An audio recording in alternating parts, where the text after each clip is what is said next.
যুগে যুগে জালিম শাসকেরা জালিমরা কোরআনকে বিদায় করার স্বপ্ন দেখেছিল। কথা বলেন ঠিক না বেঠিক? কোরআনকে বিদায় করার জন্য যারাই স্বপ্ন দেখেছে, কোরআন আলার লোকদেরকে বিদায় করার জন্য যারাই স্বপ্ন দেখেছে, তারা পৃথিবী থেকে ইতি হয়ে গেছে। কথা বলেন ঠিক না বেঠিক? আজও যারা কোরআনকে বিদায় করতে চাবে, কোরআনকে বিদায় করার স্বপ্ন দেখবে, যুগে যুগে ফিরাউন যেমন কোরআনকে বিদায় করতে চেয়েছিল, ফিরাউন ইতি হয়ে গিয়েছিল। নমরুদ যেমন বিদায় করতে ছিল, নমরুদ ইতি হয়ে গিয়েছিল। ফিরাউন যেমন বিদায় করতে চেয়েছিল, ফিরাউন ইতি হয়ে গিয়েছিল। খুনি শেখ হাসিনা কোরআনকে বিদায় করতে ছিল। খুনি শেখ হাসিনাকে আল্লাহ তাআলা এমন লাঞ্ছিত অপমানিত করে বাংলার জমিন থেকে তাড়িয়েছে, গোটা পৃথিবী যতদিন থাকবে এই খুনি হাসিনার ইতিহাস বাংলার জন্য ইতিহাস হয়ে থাকবে। কথা বলে ঠিক না বেঠে? এক একটি আয়াতে কারিমা তেলাওয়াত করা শেষ হবে যখন, আমি আমার শাহাদাত আঙ্গুল দিয়ে আপনাদেরকে ইশারা করব তখন, আর ইশারা করব যখন আপনারা জবান ছেড়ে আল্লাহু আকবার বলবেন, ঠিক তখন এই কর্মসূচি চলবে ততক্ষণ। আমি নেমে যাব না যতক্ষণ। রাজি আছেন যারা যারা দুটি করে হাত দেখাই দেন, তারা তারা জোরে বলুন আল্লাহু আকবার। একসাথে আরো জোরে বলুন আল্লাহু আকবার। সিংহের মতো গর্জন করে বলুন আল্লাহু আকবার। আল্লাহ রাসূল বলেন, আল্লাহর কোন গোলাম যদি একটিবার আল্লাহু আকবারের আওয়াজ দেয়, বাইনাস সামাওয়াতি ওয়াল আরদ, আসমান এবং জমিনের মধ্যবর্তী ফাঁকা জায়গাগুলো আমার আল্লাহ সওয়াব দিয়া ভরপুর করে দেন। একবিংশ শতাব্দীর বিজ্ঞানের নিত্য নতুন জয়যাত্রী যুগে এ পর্যন্ত এসে বিজ্ঞানের যতগুলি শাখা আর প্রশাখা রয়েছে, এর মধ্যে সর্বশ্রেষ্ঠ শাখার নাম মহাকাশ বিজ্ঞান। আমেরিকার নাসার বৈজ্ঞানিকরা দীর্ঘদিন প্রচেষ্টা করে তারা শুধুমাত্র চন্দ্র পর্যন্ত পৌঁছেছে। কসম আল্লাহর, পৃথিবীর কোন বৈজ্ঞানিক চন্দ্র পাশে যেতে পারে নাই। কিন্তু আল্লাহর কোন গোলাম যদি এই দোলাবালা জামে মসজিদ ও যুব কমিটি ও এলাকাবাসীর উদ্যোগের মাহফিলে বসে একটিবার আল্লাহু আকবারের আওয়াজ দেয়, চন্দ্র সূর্য ছাড়িয়ে সপ্তম আকাশ মারিয়ে সে আওয়াজটা সরাসরি আমার আল্লাহ আরশে আজিমে পৌঁছায়া যায়। কিতাবুন আনজালনাহু ইলাইকা লিতুখরিজান নাসা মিনাজ যুলুমাতি ইলান নূর।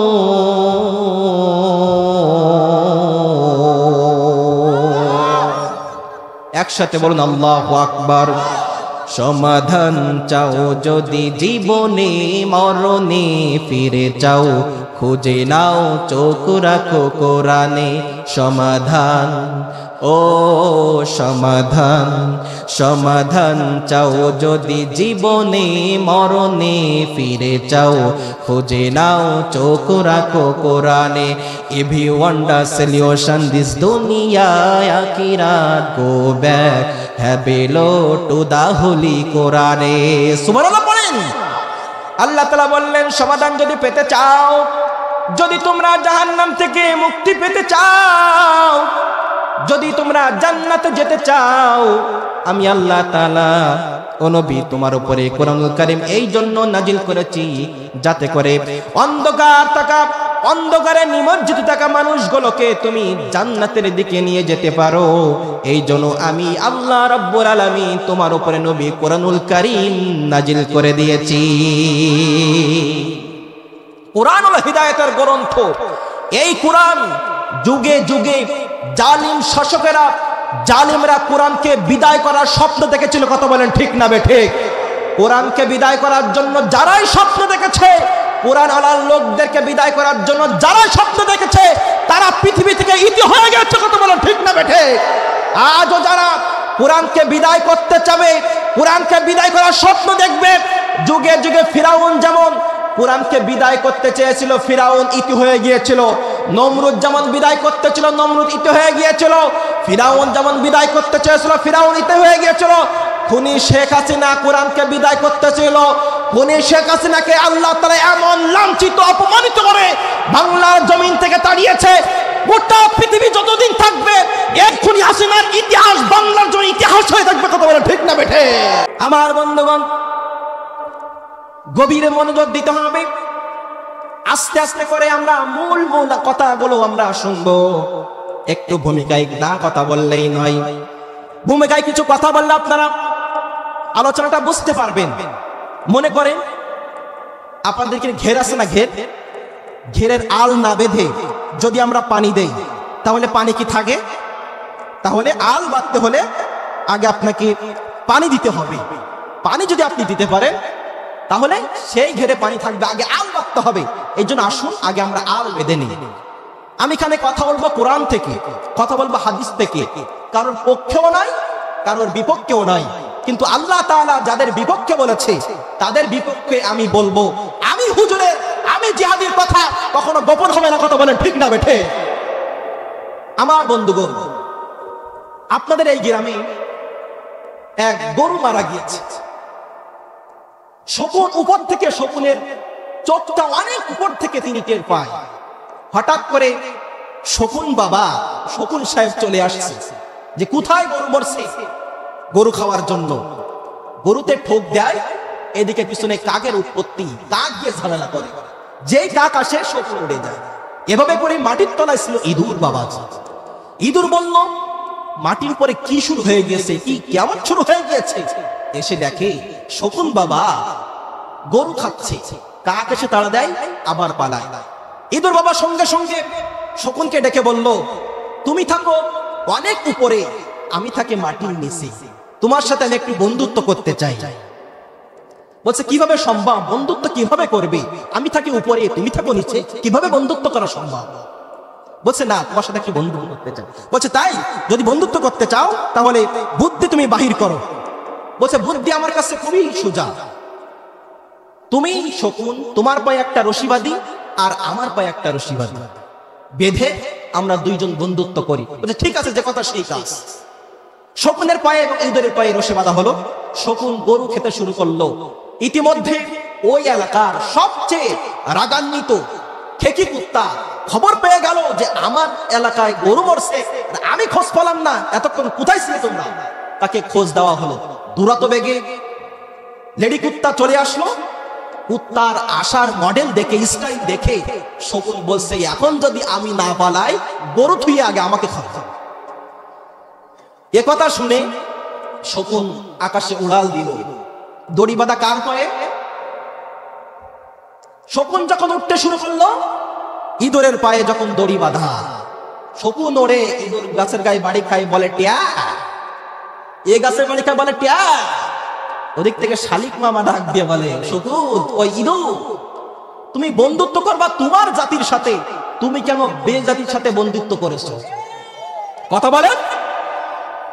বলছে তুমি যদি, ইন্দুর বলছে যে ঠিক আছে, মানে কি শালিক বাবা ঠিক কথা বলেছো, আমি যদি আমার জাতির সাথে বন্ধুত্ব করতাম, বিপদের সময় মাটির তলায় দুইজনে এক জায়গায় বসে সুখ দুঃখের কথা বলতে পারতাম, কিন্তু আমি তো বন্ধুত্ব করেছি বেজাতিদের সাথে, এই জন্য গাছের গায়ে আমাকে শুধু ট্যা ট্যা ট্যা, এদেশে গেলে ট্যা, ও দেশে গেলে ট্যা।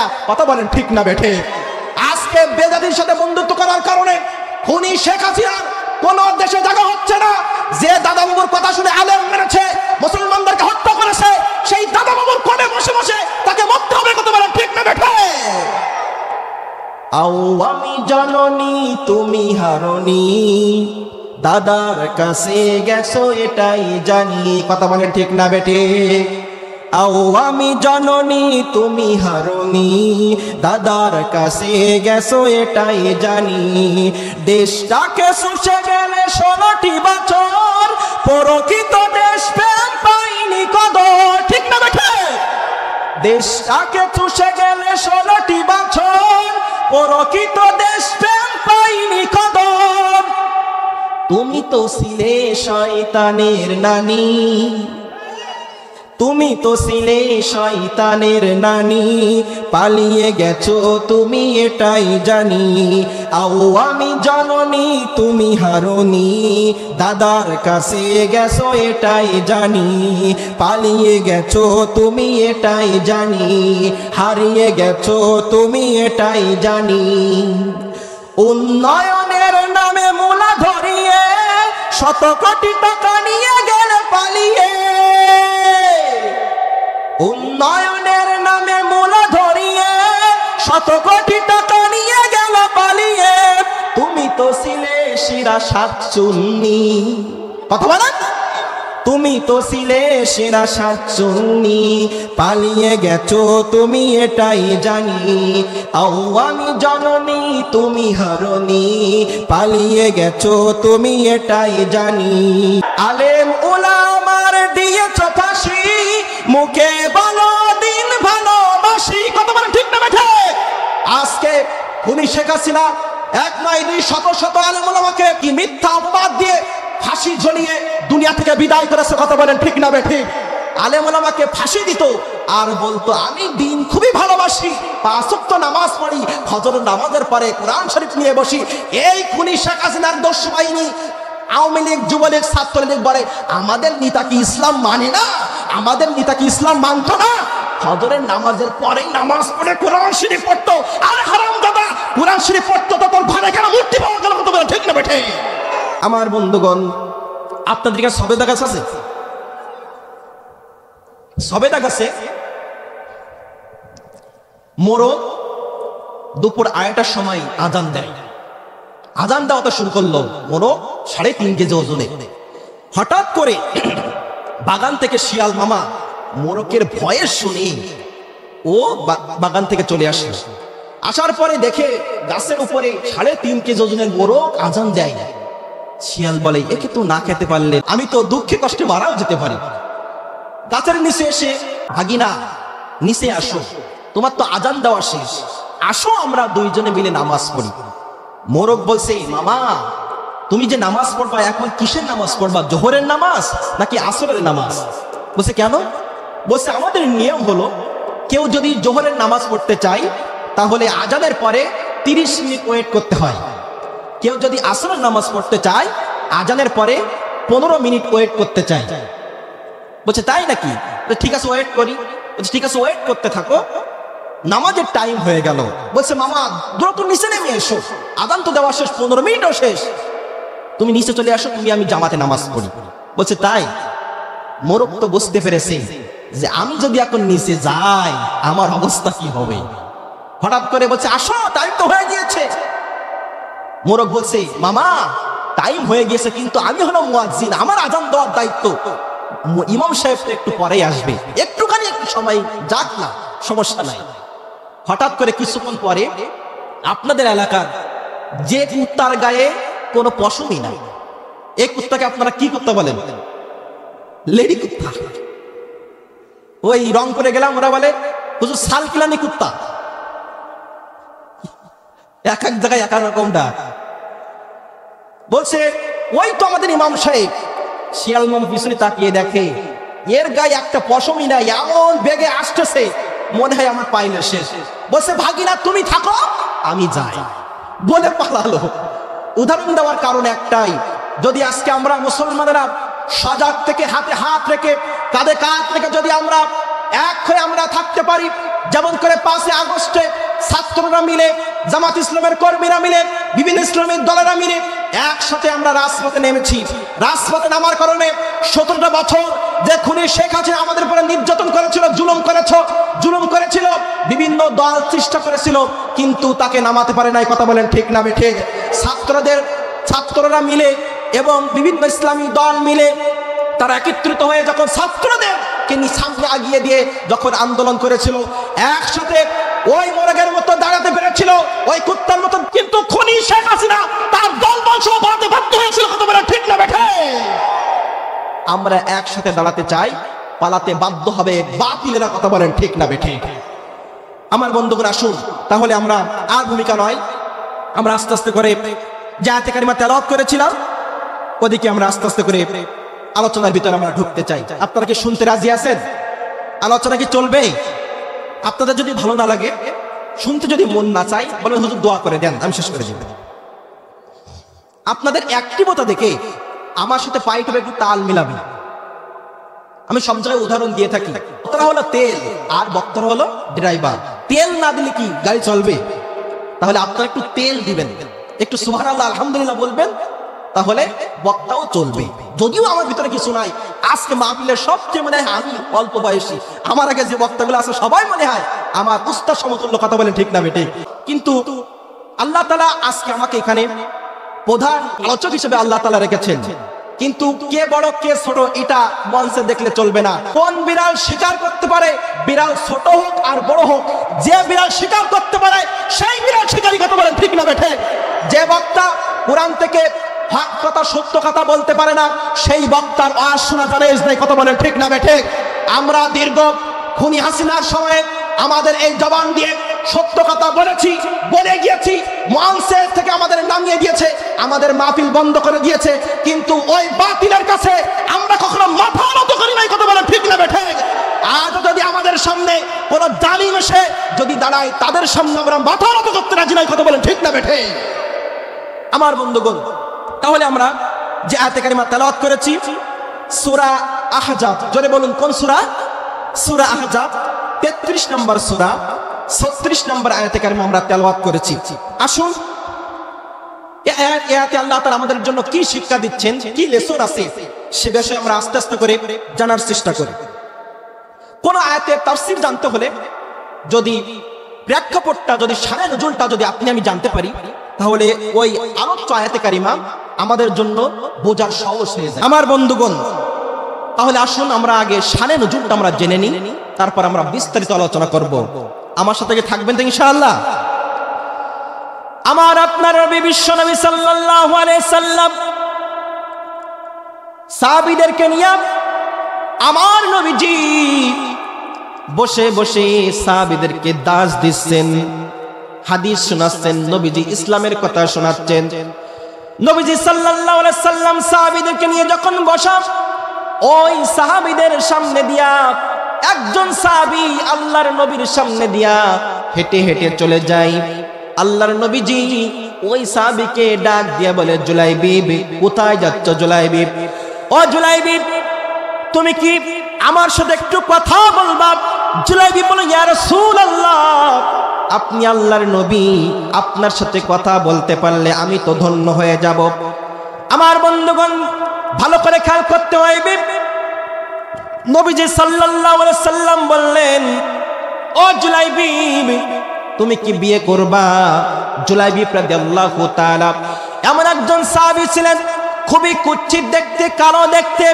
এই জুলাইবিব রাদিয়াল্লাহু তাআলা এমন কালো ছিল, সাহাবীরা তাকে তামিম বলে ডাকতো। তামিম শব্দের অর্থ হলো কুৎসিত চেহারার অধিকারী, বেটে প্রকৃতির মানুষ, খারাপ দেখতে। এই জুলাইবিবকে উদ্দেশ্য করে সাহাবীদেরকে নবীজি সাল্লাল্লাহু আলাইহি সাল্লাম বললেন, ও আমার সাহাবীরা, এই জুলাইবিবকে তোমরা কি চেনো? সাহাবীরা বলল, ইয়া রাসূলুল্লাহ, আমি চিনি না। আল্লাহর নবীজি বললেন, ও আমার সাহাবীরা, এই জুলাইবিব হলো খুবই গরীব অসহায় মানুষ। এখান থেকে আমাদের একটা শিক্ষা নিতে হবে, নেতৃত্বের গুণাবলী আমাদের একটা শিক্ষা নিতে হবে। আল্লাহর নবীজি সাল্লাল্লাহু আলাইহি সাল্লাম থেকে নবীজি সাল্লাল্লাহু আলাইহি সাল্লাম উচ্চ পর্যায়ের সাহাবীদের যেমন করে খোঁজ রাখতেন, নিম্ন শ্রেণীর সাহাবীদেরকেও তেমন করে খোঁজ রাখতেন। জোরে বলুন সুবহানাল্লাহ। আমার নবীজি থেকে শিক্ষা গ্রহণ করতে হবে। নবীজি সাল্লাল্লাহু আলাইহি সাল্লাম বললেন, সাহাবীরা, তোমরা জুলাইবিবকে চেনো না, কিন্তু আমি জুলাইবিবকে চিনি। এ খুবই অসহায় গরীব আমার একজন সাহাবী, নাম হলো জুলাইবিব।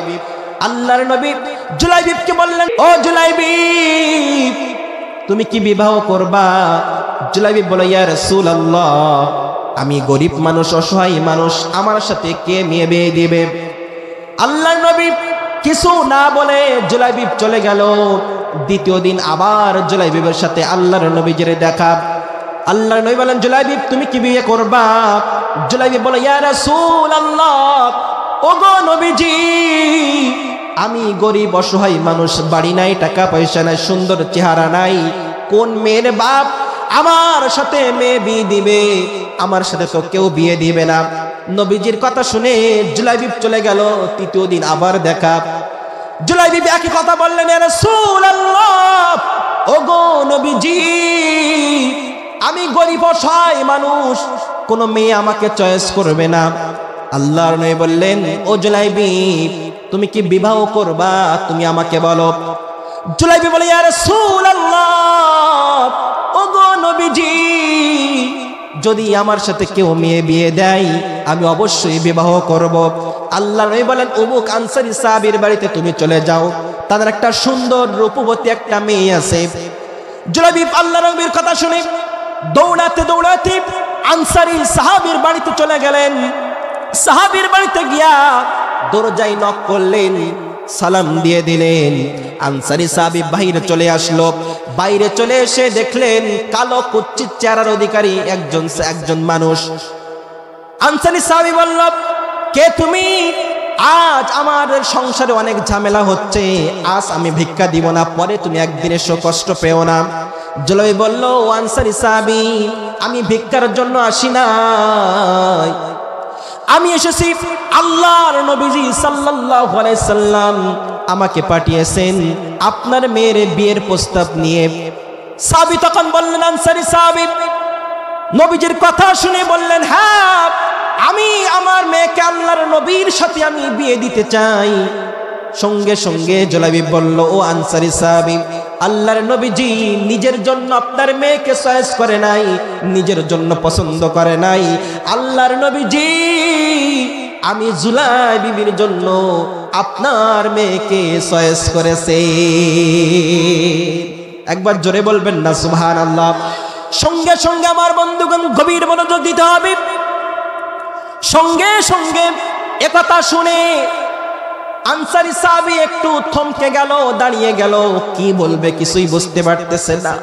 চেহারাটা কুচ্ছিত কালো, বেটে প্রকৃতির মানুষ, গায়ে ভালো জামা নাই, মনে হয় সম্পদ নাই। এভাবে করে বলছে, একটু ওয়েট করো, আমার স্ত্রীর সাথে আমরা একটু পরামর্শ করে আসি। স্ত্রীর কাছে রুমের ভিতরে গিয়ে বলল, এমন একজন ছেলে আসছে, আল্লাহর নবী যে পাঠিয়েছে, তার টাকা নাই, পয়সা নাই, চেহারা নাই, এর সাথে কিভাবে আমাদের মেয়েকে বিবাহ দেওয়া যায়? দেখবেন মহিলারা একটু বেশি বোঝে। যখন কোনো মেয়েকে বিয়ে দেওয়ার সময় আসে, ছেলে পক্ষ যখন দেখতে আসে, খোঁজ নিতে পাঠায়, ছেলে কি করে, সরকারি চাকরি করে নাকি কি করে, দেখবেন এভাবে করে খোঁজ নাই। আজকে আমাদের সমাজে দেখবেন ছেলে 5 ওয়াক্ত নামাজ পড়ে, দিনদার পরেশগার, তার সাথে বিয়ে দিতে চাই না। যদি একটু সরকারি চাকরি করে, ঘুষও খায়, সুদও খায়, তারা বলে ছেলের চেহারা না হলে, টাকা থাকলে আমার মেয়ে বিয়ে দিব। মেয়ে বিয়ে দেয় ঠিক, 2 মাস 3 মাস 4 মাস যাওয়ার পরে আবার মেয়েকে মেরে আবার বাপের বাড়ি পাঠায় দেয়। এমন নজির আমাদের সমাজে আছে না নাই? সঙ্গে সঙ্গে আনসারী সাহাবীর স্ত্রী বলল, এমন ছেলের সাথে আমরা মেয়ে বিয়ে দিব না, এমন ছেলের সাথে আমরা মেয়ে বিয়ে দেব না। স্বামী স্ত্রীর কথোপকথন ভিতর থেকে মেয়ে শুনতে পাইল। মেয়ে যখন শুনতে পাইল, শোনার পরে মেয়ে চলে এসে বাবা মাকে বলল, ও আমার বাবা, ও আমার মা, এত বড় সাহস তোমাদের হয়ে গিয়েছে, আল্লাহর নবীজি আমার জন্য ছেলে দেখেছে, আর তোমরা এই রায়টা ওভারটেক করতেছো, রায়টা অমান্য করতেছো, রায়টা তোমরা মানছো না, এটা তো কখনো সম্ভব না। আল্লাহর নবীজি যে ছেলেকে আমার জন্য ভালো মনে করেছে, ওই ছেলেকে আমি বিবাহ করতে চাই, আমার কোনো আপত্তি নাই। বাবা ডাক দিয়ে বলল, মেয়ে, আবেগের বশতে কথা বলো না, ছেলেকে তুমি একটিবার দেখো, তুমি কখনো বিবাহ করতে চাইবে না। মেয়ে বলল, ও আমার বাবা, ও আমার মা, আমার ছেলে দেখার প্রশ্ন আসে না, ছেলে আমি দেখতে চাই না। বিশ্ব নবীজি, আল্লাহর নবীজি যে ছেলেকে আমার জন্য পছন্দ করেছে, এই ছেলেকে আমি চোখ বুজে নির্দ্বিধায় আমি ওই ছেলেকে বিবাহ করতে রাজি হয়ে গেলাম। জোরে বলুন সুবহানাল্লাহ। এভাবে করে বাবা যখন অমাত করল, না কখনো বিয়ে হতে পারে না, মেয়ে সঙ্গে সঙ্গে সূরা আহজাবের 36 নম্বর আয়াতে কারিমা বাবা মায়ের সামনে তেলাওয়াত করে জানিয়ে দিলেন, ওয়া মা কানা লিমুমিনিন ওয়ালা মুমিনাতিন ইযা কাদাল্লাহু ওয়া রাসূলুহু আমরান আইয়াকুনা লাহুমুল الخيرة من أمرهم ومن يعص الله ورسوله فقد ضل ضلالا مبينا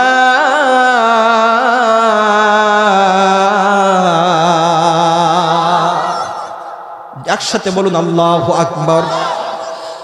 মেয়ে তখন সঙ্গে সঙ্গে আয়াত কারিমা নাজিল তেলাওয়াত করে শোনায়া দিলেন, ওয়া মা কানা লিল মুমিনি ওয়ালা মুমিনাতিন, মুমিন পুরুষ মুমিন নারী, ইযা কাদাল্লাহু ওয়া রাসূলুহু, আল্লাহ রাসূলের পক্ষ থেকে যদি কোনো রায় আসে, কোনো ফয়সালা আসে, কোনো ডিসিশন যদি আসে, মুমিন পুরুষ মুমিন নারী সেই রায়টা ওভারটেক করতে পারে না।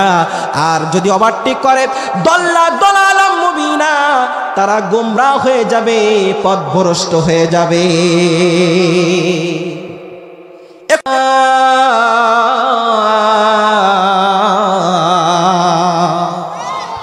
আল্লাহ রাব্বুল আলামিন বলেন, কিছু মানুষ আছে যারা হিদায়াতের পরিবর্তে গুমরাহির পথটাকে বেছে নেয়, ক্ষমার পরিবর্তে শাস্তির পথ তারা ক্রয় করে নেয়। এদের সম্পর্কে আল্লাহ রাব্বুল আলামিন আরো বলেন, উলাইকাল্লাযীনা ইশতারাউল হায়াতাদ দুনিয়া বিল আখিরা ফালা ইউখাফফাফু আনহুমুল আযাবু ওয়ালা হুম ইউসারুন।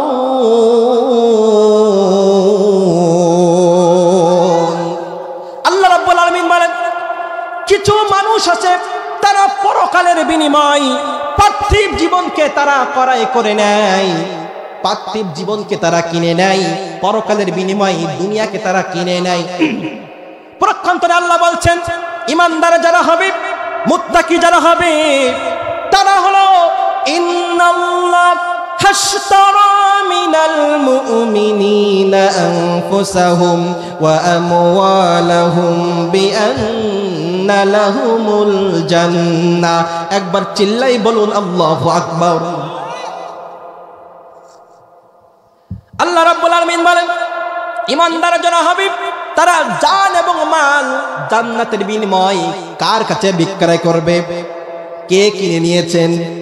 আল্লাহর কাছে কিনে, আল্লাহ তাআলা কিনে নিয়েছেন। তাহলে আল্লাহ তাআলা বলছেন, জান এবং মাল আমি জান্নাতের বিনিময় কিনে নিয়েছি। তাহলে কেন এই জান তো আমাদের আল্লাহ তাআলা দিয়েছে, তাও আমার আল্লাহ তাআলা কেন বলছেন আমি কিনে নিয়েছি? কেন বলছেন?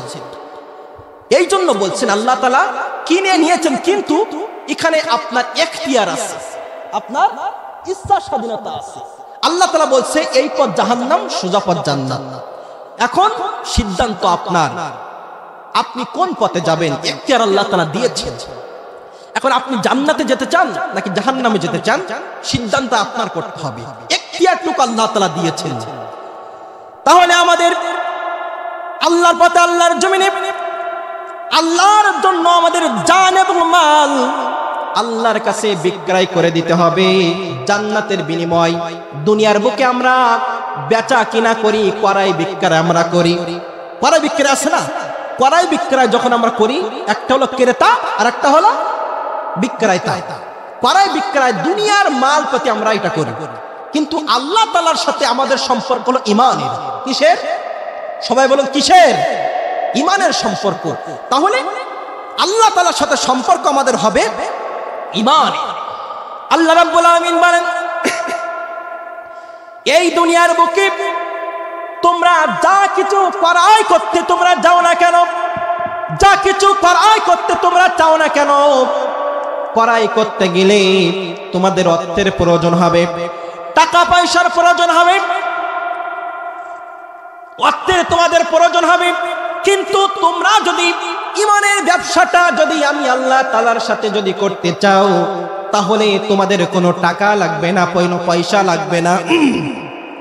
যদি তোমরা আমি আল্লাহ তাআলার সাথে এই ব্যবসাটা যদি তোমরা করতে চাও, তাহলে তোমাদের কি দিতে হবে, কি করতে হবে? আল্লাহ তাআলার কাছে আমরা প্রশ্ন করি, ওগো মালিক, তোমার সাথে যদি আমরা ব্যবসা করতে চাই আমাদের কি করতে হবে, ব্যবসাটা কি আমাদের শিখিয়ে দেন। আল্লাহ রাব্বুল আলামিন বলেন, ইয়া আইয়ুহাল্লাযীনা আমানু হাল আদুল্লুকুম আলা তিজারাতিন তুনজিকুম মিন আযাবিন আলীম।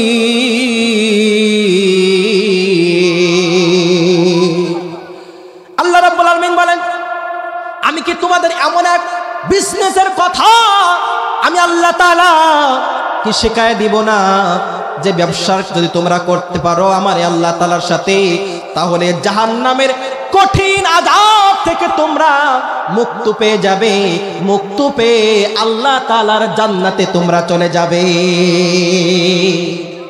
এই ব্যবসা আল্লাহ তাআলার সাথে আমরা করতে চাই কি চাই না? জোরে বলতে হবে, চাই কি চাই না? কারা কারা করতে চাই দুটি করে হাত আল্লাহকে দেখায় দেন। নারে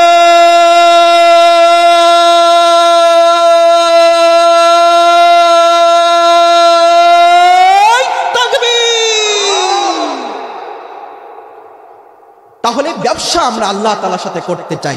এখন আল্লাহ তাআলার কাছে আমরা বলি, ওগো মালিক, ব্যবসাটা কি আমাকে একটু জানাই দাও, ব্যবসাটা সম্পর্কে আমাকে একটু বলে দাও।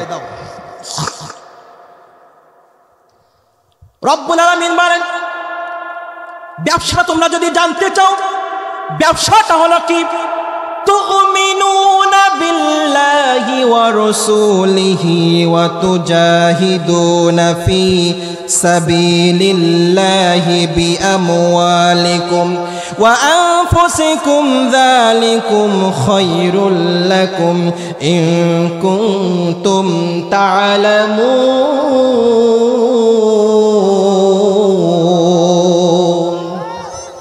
আল্লাহ রাব্বুল আলামিন বলেন, তোমরা যদি আমি আল্লাহ তাআলার সাথে ব্যবসা যদি তোমরা করতে চাও, এই ব্যবসা করতে গেলে তোমাদের অ্যাডভান্স করতে হবে না, ব্যবসা করতে গেলে তোমাদের ব্যাংক থেকে লোন তুলতে হবে না, সুদে লোন নিতে হবে না, তোমাদের টাকা পয়সা তোমাদের অর্থ করি দিয়ে আমি আল্লাহ তাআলার সাথে ব্যবসা করতে হবে না। ব্যবসা যদি করতে চাও, তুমিনুনা বিল্লাহি ওয়া রাসূলিহি, আল্লাহ এবং আল্লাহ রাসূলের উপরে তোমরা বিশ্বাস স্থাপন করবে, আর তোমাদের জান এবং মাল দিয়ে আল্লাহর পথে তোমরা জিহাদ করবে। জোরে বলুন সুবহানাল্লাহ। আমার বন্ধুগণ, তাহলে বুঝলাম, আল্লাহকে বললাম রব্বুল আলামিন আমরা ব্যবসা করতে তোমার সাথে রাজি হয়ে গেলাম, এখন ব্যবসা করতে হলে আমাদের লাভটা হবে কি? ব্যবসা করতে হলে আমাদের লাভটা হবে কি? এই লাভ সম্পর্কে আমাদের একটু জানিয়ে দেন। রব্বুল আলামিন সে কথা বলেছেন, ব্যবসা যদি তোমরা করতে পারো তোমাদের লাভ আমি কি দেব, লাভটা তোমাদের কি? রব্বুল আলামিন সূরা সাফের ভিতরে 12 নম্বর আয়াতে কারিমার ভিতরে রব্বুল আলামিন সুন্দর করে সে বিষয়ে আয়াতে কারিমা নাজিল করে দিলেন, ইয়াগফির লাকুম যুনুবাকুম ওয়া ইদখিলকুম জান্নাতিন তাজরি মিন তাহতিহাল আনহার ওয়া মাসাকিন তাইয়িবাতান ফি জান্নাতি আদন যালিকাল ফাওজুল আযীম।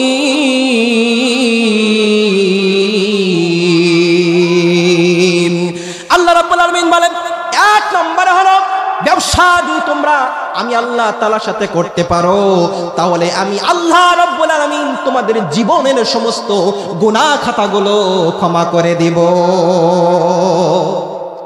দুই নম্বরে হলো রব্বুল আলামিন বলেন, ব্যবসা যদি তোমরা আমার সাথে করতে পারো, তাহলে আমি আল্লাহ তাআলা এমন জান্নাত তোমাদেরকে দিব যে জান্নাতের তলদেশ দিয়ে নহর, দুধের নহর, মধুর নহর প্রবাহিত হতে থাকবে। তিন নম্বরে কি দিবে? সত্য। তিন নম্বরে কোন পুরস্কারটা আল্লাহ রাব্বুল আলামিন আমাদের জন্য দিবেন সে বিষয়ে রব্বুল আলামিন বলেন, ওয়া উখরা তুহিব্বুনাহা নাসরুম মিনাল্লাহি ওয়া ফাতহুন করিব ওয়া বাশশিরিল মুমিনিন।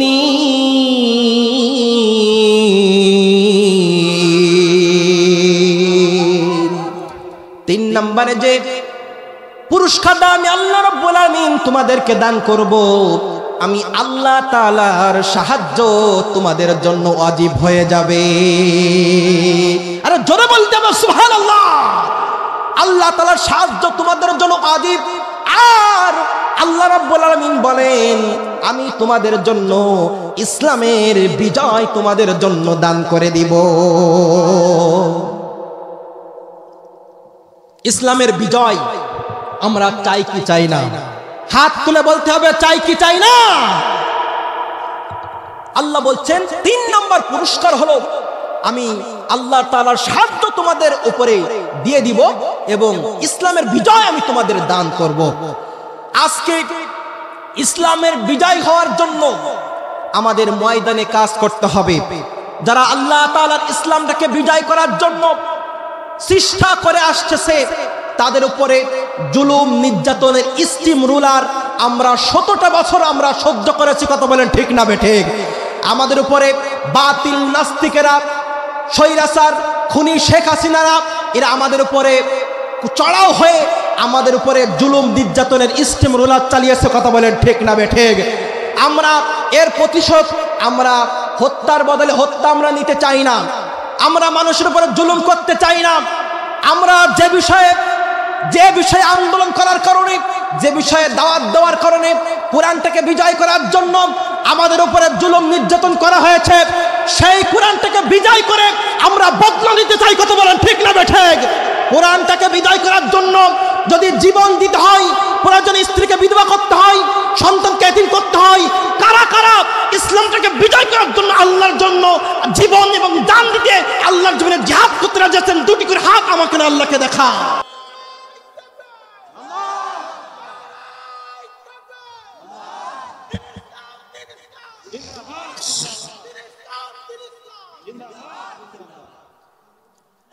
আমার বন্ধুগণ ভালো করে খেয়াল করবেন, বেশি লোকের প্রয়োজন নাই। 10 জন হোক, 10 জনের দ্বারাই আল্লাহ তাআলা ইসলামের বিজয় দিতে পারে, সে বিশ্বাস আছে না নাই? সবাই বলেন আছে না নাই? এই জন্য অল্প সংখ্যক আমরা হই, কিন্তু এমন করে আমাদের অ্যাক্টিভ থাকতে হবে পাশের মানুষ যেন বুঝতে পারে হ্যাঁ আজকে মাহফিলে কিছু একটা হচ্ছে। আমার বন্ধুগণ, তাহলে এখানে আমরা একটু থেমে যাই। ইসলামের বিজয় আল্লাহ রাব্বুল আলামিন আমাদেরকে দান করে দিবেন। জীবনটা কোন পথে আমাদের ব্যয় করতে হবে সে বিষয়ে আমরা আস্তে আস্তে করে জানার চেষ্টা করব। কিন্তু মা বোনদের সম্পর্কে একটু না বললেই নয়, মা বোনদের সম্পর্কে একটু বলতে হবে। তার কারণ আগামীকাল সকালবেলা মা বোনেরা বলবে কোন হুজুর নিয়ে এসেছে, আমাদের সম্পর্কে কিছুই বলে না। বলে কি না? বলে না, আমাদের সম্পর্কে কিছুই বলে না। মা বোনদের সম্পর্কে আল্লাহ তাআলার রায় অনুযায়ী মা বোনদের সম্পর্কে কিছু কথা বলে যাই। আমার মা বোনেরা পর্দার আড়ালে যারা আছেন, মনোযোগ দিয়ে কথাগুলো শুনতে হবে, জীবন পরিবর্তন হয়ে যেতে পারে। আজকে মা বোনদের ভিতরে এই খাসলাতটা অনেক বেশি হয়ে গিয়েছে। ইমাম মালিকের জামানায় একটা ঘটনা মনে পড়ে গেল, আপনারা কি শুনতে রাজি আছেন? বলবো। ইমাম মালিকের জামানায় একটা মহিলা মারা গেল, মহিলা মৃত্যুবরণ করলো। মহিলার গোসল করার জন্য আর একটা মহিলা আসলো। আসার পরে মহিলাকে গোসল করাচ্ছে, হঠাৎ করে জীবিত মহিলার হাত মৃত্যু মহিলার হাত মানে উরুতের সাথে লেগে গেল। জীবিত মানুষের গায়ে মানে কি, মৃত মানুষের গায়ে জীবিত মানুষের হাত লেগে গেল। টানাটানি করে অনেকক্ষণ চেষ্টা করলো, কিন্তু ছাড়াই না। কেন ছাড়াই না? টান দিয়ে চিন্তা চেষ্টা করলো, অনেক সময় হয়ে গেল। লোকজন বলল এতক্ষণ কি গোসল করাতে লাগে, এখনো কি ছাড়া, এখনো শেষ হয় না কেন? লোকজনকে ডাকা হলো, বলল দেখো আমার হাতটা লেগে গিয়েছে, কিন্তু হাত আমি ছাড়াতে পারি না, হাত ছাড়াই না। সঙ্গে সঙ্গে আরো কিছু মহিলা আসলো, টানাটানি করলো, কিন্তু হাত ছাড়াই না। এক পর্যায়ে চিন্তা ভাবনা করলো, হাত তো ছাড়াই না, কি করা যায়, কি করা যায়? এলাকার যে ব্যক্তি, এলাকার কাজীকে ডাকা হলো। কাজীকে ডেকে বলল আমাদের এই মহিলা গোসল করার জন্য মৃত্যু মহিলার পাশে গিয়েছে, হাতটা জোড়া লেগে গিয়েছে, তুমি একটু এসে, আপনি একটু এসে আমাদের একটু বিচার করে দেন, কিসের জন্য লেগেছে, হাতটা ছাড়াইয়া দেন। সঙ্গে সঙ্গে কাজী চলে আসলো। কাজী চলে এসে বলল এই মৃত্যু মহিলা মরে তো গেছে, হাতের মাপে মাংসগুলো কেটে নিয়ে, চামড়াটা কেটে নিয়ে মৃত্যু মহিলাকে কবর দিয়ে দাও, দাফন দিয়ে দাও। একথা শুনে যে মহিলা মারা গেল, ওনার স্বামী বলল আমার স্ত্রী খুবই ভালো ছিল, আমার সন্তানেরা হাফেজ হয়েছে, আলেম হয়েছে, আমার স্ত্রী কোনো অপরাধ নাই, আমার স্ত্রীর গা থেকে এই হাত মাংস আমরা কাটতে পারবো না, চামড়া কাটতে পারবো না, কাটতে দিতে পারবো না। একথা যখন বলে ফেললাম, এখান থেকে আমাদের একটা শিক্ষা নিতে হবে। কোন আল্লাহর নবীজি সাল্লাল্লাহু আলাইহি সাল্লাম বলেছেন, কোন স্বামী যদি স্ত্রী মারা গেলে বলে আমার স্ত্রী ভালো ছিল, যদি ঈমান থাকে আল্লাহ রাব্বুল আলামিন বিনা হিসাবে জান্নাত দিয়ে দিবে। মন খারাপ করলেন নাকি? এই জন্য মা বোনেরা এমন কোন স্বামীর সাথে আচরণ করতে হবে যেন আপনি মারা যাওয়ার পরে যেন আপনার স্বামী বলতে পারে আমার স্ত্রী খুবই ভালো ছিল। কিন্তু এখনকার মা বোনেরা বলতে চায় না। কষ্ট করে স্বামী আসলো, আসার পরে বলছে এক গ্লাস পানি দাও, বলছে ওই যে জগ আছে আর এই গ্লাস আছে, ঢেলে খাও। এমন মা বোন আমাদের সমাজে আছে না? আপনাদের গ্রামে না থাকতে পারে, কিন্তু আমাদের ওইদিকে আছে, সব জায়গায় আছে। তাহলে মা বোনদেরকে এমন করে স্বামীর সাথে ব্যবহার করতে হবে যেন আপনি মারা যাওয়ার পরে আপনার স্বামী যেন বলতে পারে আমার স্ত্রীটা ভালো ছিল। আমার বন্ধুগণ, গভীরে মনোযোগ দিতে হবে। সঙ্গে সঙ্গে যখন একথা বলে দিল, কাজী পরবর্তীতে আরেকটা রায় দিয়ে দিল, তাহলে এই মৃত্যু মহিলার গায়ে কেন হাত লাগলো আমরা তো জানি না, তাহলে হাতের পোঁচা থেকে হাতটা কেটে দাও জীবিত মহিলার। এই রায় যখন দিয়ে দিল, কেউ মেনে নেয় না, এ কাজটা করা যাবে না। এভাবে করে 3 দিন পার হয়ে গেল। লোকজন চিন্তা ভাবনা করলো, আমরা তো এই রায় কখনো মেনে নিতে পারি না, মৃত্যু মহিলারও চামড়া কাটতে পারবো না, জীবিত মহিলারও হাত কাটতে পারবো না, কি করা যায়, কি করা যায়। মদিনায় চলে গেল সবাই রায় নিয়ে। ইমাম মালিকের কাছে চলে যাও। মালিকের কাছে গিয়ে বিস্তারিত ঘটনা সবকিছু বলে দিল। ইমাম মালিককে বলল, 3 দিন যাবত একটা মহিলার হাত আর একটা মৃত্যু মহিলার গায়ে লেগে গিয়েছে, আপনি চলে আসুন। সবকিছু বিস্তারিত শুনে ইমাম মালিক বললেন, আমি স্বয়ং নিজে যাব। নিজে গিয়ে সঙ্গে সঙ্গে পর্দার আড়াল থেকে মহিলাকে জিজ্ঞাসা করলো, মা বলো কিসের জন্য তোমার হাতটা লাগলো, কেন তোমার হাত লেগেছে একটু বলো। মহিলা বলল, আমি কিছুই জানি না, আমি গোসল করাচ্ছিলাম, হঠাৎ করে হাত লেগে গিয়েছে।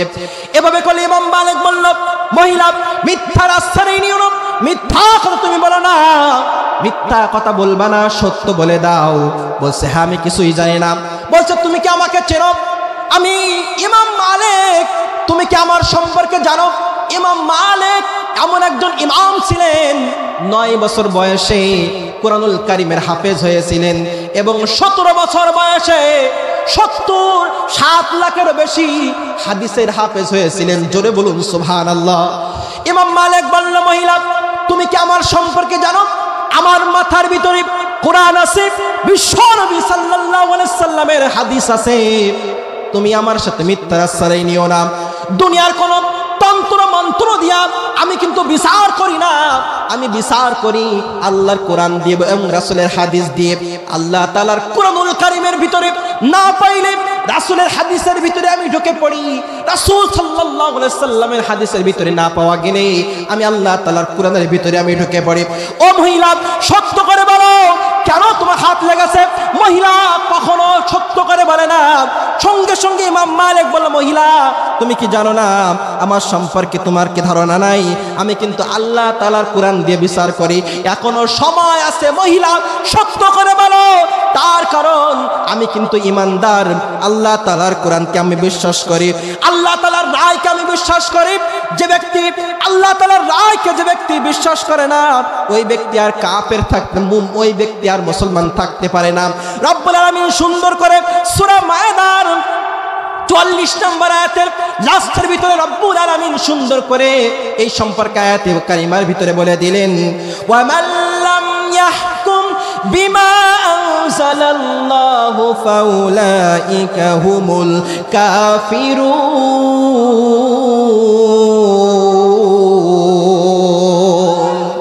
কোরআনের বিচার ফয়সালা জানে মানে না, কোরআনের রায় যারা মানতে চায় না, এরা দুনিয়ার বুকে যদিও হয় ইমানদার, কিন্তু আমি আল্লাহ তাআলার আদালতে এরা এক একজন কাফেরদের সর্দার। সঙ্গে সঙ্গে কথা বলে দিল। মহিলাকে বলল, মহিলা সত্য করে বলো, সত্য করে বলো, আমি কিন্তু কোরআন দিয়ে বিচার ফয়সালা করি, কোরআনের বিচার কিন্তু আমি শুরু করে দিব। তুমি যদি সত্য কথা না বলো তাহলে কিন্তু এই মৃত মহিলার সাথে তোমাকেও এক কবরে কিন্তু তোমাকে দাফন করা হবে। মহিলা ভয় পেয়ে গেল। শেষ করে দিব। মহিলা ভয় পেয়ে গেল। সঙ্গে সঙ্গে বলে, ইমাম মালিক আর মিথ্যা কথা বলবো না, আমি কোনো কথা বলি নাই, একটুখানি কথা বলেছিলাম। তাও মনে মনে। কি কথা বলেছিলেন? বলল, আমি বলেছিলাম যে এই মহিলা নামাজ পড়তো, রোজা রাখতো, সবকিছু ঠিকঠাক করতো, কিন্তু এই মহিলা অমুক এক পুরুষের সাথে মনে হয় আকাম কুকাম করতো। নাউজুবিল্লাহ বলবেন না? মনে মনে এই চিন্তা ভাবনা আমি করেছিলাম, এই অপবাদটুকু মনে মনে আমি দিয়েছিলাম। সঙ্গে সঙ্গে ইমাম মালিক বলে, মহিলা তুমি অপবাদ দিয়েছো, অপবাদের কোনো সাক্ষী তোমার কাছে আছে কিনা? বলছে, না আছে, আমার কাছে কোনো সাক্ষী নাই। কেউ কি দেখেছে? না, আমার কাছে কোনো কেউ দেখে নাই। সঙ্গে সঙ্গে ইমাম মালিক বলল, মহিলা 4 জন সাক্ষীকে তুমি হাজির করো। যদি 4 জন সাক্ষীকে তুমি হাজির না করতে পারো, আল্লাহ তাআলার রায় কিন্তু তোমার উপর আমি প্রয়োগ করব। সঙ্গে সঙ্গে বলল, না না, আমার কাছে কোনো সাক্ষী নাই। আজ দেখবেন আমাদের সমাজে 5 আগস্টের আগে যদি এমন ঘটনা হতো, কোন হত্যার মামলা যদি হতো, তাহলে যদি বলা হতো 10 জন সাক্ষী জোগাড় করো, 10 জন সাক্ষী জোগাড় করতে 10 মিনিটও সময় লাগতো না। কথা বলেন ঠিক না বেঠিক? সারা দুনিয়ার মিথ্যা মামলা দিয়ে, মিথ্যা রায় দিয়ে অসংখ্য আলেমকে হত্যা করেছে, অসংখ্য আলেমকে ফাঁসির কাষ্ঠে ঝুলিয়ে দুনিয়া থেকে বিদায় করেছে। কথা বলেন ঠিক না বেঠিক? কি অপরাধ ছিল মতিউর রহমান নিজামী? কি অপরাধ ছিল গোলাম আজমের? কি অপরাধ ছিল আল্লামা সাঈদীকে? কোন অপরাধে তোমরা তাকে হত্যা করেছো? কোন অপরাধে তাকে তোমরা দুনিয়া থেকে বিদায় করেছো? একটা অপরাধ নাই, একটা অপরাধ নাই। অপরাধ শুধু তাদের অপরাধ একটাই, আল্লাহর জমিনে আল্লাহর দ্বীন কায়েমের কথা বলা, আল্লাহর জমিনে আল্লাহর দ্বীন কায়েমের চেষ্টা করা। এই একটা অপরাধ ছাড়া আর কোন অপরাধ তাদের ছিল না। কথা বলেন ঠিক না বেঠিক? আমরা ডক্টর ইউনূস স্যারকে আমরা বলতে চাই, আপনি কিন্তু ফুলের ভিতর দিয়ে আপনি কিন্তু ক্ষমতায় আসেন বসেন নাই। আপনি কিন্তু আমাদের রক্তের উপর দিয়ে, রক্তের উপরে চড়া হয়ে আপনি ক্ষমতায় বসেছেন। আপনি মাথা সোজা করে দাঁড়ান। আপনার গায়ে ফুলের টুকা পড়ার আগে বাংলাদেশের 14 কোটি জনতা আপনার পক্ষে দাঁড়িয়ে যাবে, আপনার গায়ে ফুলের টাকা দিতে পারবে না। কথা বলেন ঠিক না বেঠিক? আপনি মাথা সোজা করে দাঁড়ান। এই 17টা বছর পাড়ায় পাড়ায়, মহল্লায় মহল্লায় যে খুনি শেখ হাসিনার দস্যুরা, আওয়ামী লীগ, যুবলীগ, ছাত্রলীগ, যারা মুসলমানদের উপরে নির্যাতন জুলুম করেছিল, প্রত্যেকটা ধরে ধরে আপনি বিচার করেন। প্রত্যেকটা ধরে ধরে বিচার করি আপনার সরকারি নিয়ম অনুযায়ী যে শাস্তি হয় তাদের শাস্তি দিতে হবে। কত বলেন ঠিক না বেঠে? আপনি বিচার করেন, খুঁজে খুঁজে দেখেন কোন যে ডক্টর আল্লামা সাঈদীকে মৃত্যুর ঘোষণা দিয়েছিল, ওই ডক্টরকে দূরত্ব আপনি গ্রেফতার করি, দূরত্ব আপনি তাকে জিজ্ঞাসাবাদ করেন কিসের জন্য আল্লামা সাঈদীকে ইনজেকশন দিয়ে মৃত্যুবরণ করানো হয়েছিল, কিসের জন্য দুনিয়া থেকে বিদায় করা হয়েছিল। আল্লামা সাঈদীর মৃত্যুর রহস্য বাংলার মুসলমান সঠিক জানা জানা পর্যন্ত বাংলার মুসলমান ঠিক থাকবে না। কত বলে ঠিক না বেঠে? বাংলার মুসলমান জানতে চায় আপনার কাছে, কেন আমাদের আল্লামাকে হত্যা করা হলো? আল্লামা সাঈদীকে যখন গ্রেফতার করা হয়েছিল, তখন আল্লামা সাঈদীর ছেলে, বড় ছেলেকে ডাকা হলো যে তুমি তোমার বাবার কাছে একটা কথা যে বলো, যে আমাদের কথা একটু শোনো, একটু শুনলে আজকে তাকে মুক্ত করে দিবে। সঙ্গে সঙ্গে বলছে, আমার এই সাহস হবে না। পাশে ছিল কামালউদ্দিন জাফরি হুজুর। তাকে বলা হলো আপনি যে একটু বলেন বলছে নিজের ছেলের সাহস হচ্ছে না, আর আমি যে বলবো যে আপনি বাতিলের কাছে মাথা নত করেন। আল্লামা সাঈদীর কানে এ কথা বলে নাই, যদিও আল্লামা সাঈদী সাহেবের কানে যদি এ কথা পৌঁছায় দিত, বলুন তো আল্লামা সাঈদীর জীবন চলে গেল বাতিলের কাছে মাথা নত করত? জোরে বলতে হবে করত? আমাদের জীবন চলে যাবে, মৃত্যুবরণ হয়ে যাবে, দুনিয়ার মায়া থেকে ত্যাগ হয়ে যাবে, কিন্তু বাতিলের সামনে মাথা নত করতে আমরা রাজি নাই। কথা বলেন ঠিক না বেঠে? আমার বন্ধুগণ, ভালো করে খেয়াল করতে হইবে, আল্লামা সাঈদীকে রিমান্ড নেওয়া হবে। রিমান্ড নিতে গেল কোন মুসলমান না রাজি হয় না। একটা হিন্দু অফিসার পুলিশ যে আল্লামা সাঈদের রিমান্ড নেবে, আল্লামা সাঈদের গায়ে হাত দিবে। কত বড় বুকের পাটা, কত বড় বুকের পাটা নিয়ে আল্লামা সাঈদের গায়ে হাত দিয়েছে। আমার বন্ধুগণ, আল্লামা সাঈদীকে যখন দুনিয়া থেকে বিদায় করা হয়েছিল, আমি সব জায়গায় বলেছিলাম আল্লামা সাঈদীকে দুনিয়া থেকে বিদায় করেছে, তার মানে হাসিনাকেও বাংলাদেশ থেকে বিদায় করার টিকিট আল্লাহ তাআলা কেটে ফেলেছে। আজকে দেখবেন আল্লামা সাঈদীকে মারার জন্য হিন্দু অফিসার চলে গেল। অফিসার গিয়ে দেখলো জেলের ভিতরে যখন রিমান্ড নেবে, দেখলো একটা সাঈদী সাহেব না, ওখানে 10-12টা সাঈদী সাহেব এক জায়গায় বসে আছে। আল্লাহু আকবার। হিন্দু ওই অফিসার মা মা মা মা করে ওখান থেকে বাইর হয়েছে। এখান থেকে প্রমাণ পাওয়া যায় আল্লামা সাঈদীকে আল্লাহর জন্য জীবনকে উৎসর্গ করেছে, জানকে উৎসর্গ করেছে, মালকে উৎসর্গ করেছে। আল্লাহ তাআলা আল্লামা সাঈদীকে জান্নাতের বাসিন্দা বানিয়ে নিয়েছে। কথা বলেন ঠিক না বেঠে? আমার বন্ধুগণ, তাহলে আজকে দেখবেন আর একটা কথা না বললেই নয়, আজকে আওয়ামী লীগ, যুবলীগ, ছাত্রলীগ এদেরকে খুঁজে পাওয়া যাচ্ছে না। আল্লামা সাঈদী বলেছিল, তোমরা যারা মুসলমানদের উপরে জুলুম করতেছ, মুসলমানদের উপরে যারা নির্যাতন করতেছ, এমন একদিন সময় আসবে পালাবার জন্য ইঁদুরের গর্ত খুঁজে পাবে না। কথা বলেন ঠিক না বেটে? আল্লাহর ওলি যেটা বলে গিয়েছে সেটাই হচ্ছে কি হচ্ছে না? আরে হয়েছে কি হয় নাই? ও আচ্ছা আচ্ছা আচ্ছা। আমার বন্ধুগণ, তাহলে আমার আলোচনা করলেই কথার পিঠে কথা চলে আসে। আমরা কোথা থেকে বাদ দিয়েছিলাম? হ্যাঁ, না এখন তো শেষ হয়নি, ওটা তো শেষ, আরেকটা তো আছে। ইমাম মালিক বলল মহিলা, মনে আছে? ইমাম মালিক বলল মহিলা, মিথ্যা কথা তুমি বলেছ, মিথ্যা অপবাদ তুমি দিয়েছ মহিলা। ও মহিলা, তুমি 4 জন সাক্ষীকে হাজির করো। মিথ্যা কথা কেন বলেছো? 4 জন সাক্ষীকে হাজির করো, নইলে আল্লাহ তাআলার বিচারের রায় কিন্তু তোমার উপরে প্রয়োগ করা হবে। সঙ্গে সঙ্গে মহিলা বলে, ইমাম মালিক আমার কোনো সাক্ষী নাই। সঙ্গে সঙ্গে ইমাম মালিক লাখ লাখ জনতার সামনে বলে দিল, মহিলা মিথ্যা অপবাদ দিয়েছে এই নারীর উপরে। আমি এখন আল্লাহ তাআলার রায়টা ঘোষণা করতে চাই, আপনারা কি শুনতে রাজি আছেন নাকি? সবাই বলল হ্যাঁ রাজি আছি।